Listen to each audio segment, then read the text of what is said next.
Notre douceur doit être connue de tous, de tous. Et on aime le Seigneur Jésus-Christ. Et quand on regarde à lui, eh bien, il nous change, il nous transforme.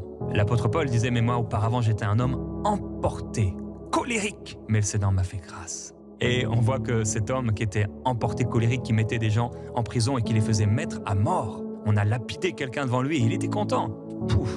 Quand le Saint-Esprit a régénéré son cœur, qu'il est devenu une nouvelle personne, une nouvelle créature, c'est devenu un homme tellement doux, tellement tendre, il pleurait pour les gens, il voulait le bien des gens, il travaillait nuit et jour pour le bien des gens, il pouvait pleurer pour la situation de quelqu'un. Son cœur avait été changé. Le mettre en colère, oh, ça aurait été très très difficile.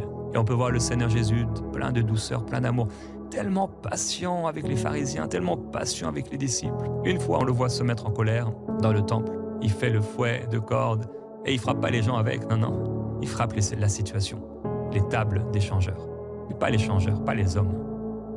Alors, quand tu es en colère, ne frappe pas au mauvais endroit. Frappe à l'endroit du diable, à l'endroit de la mauvaise situation, mais ne frappe pas la personne.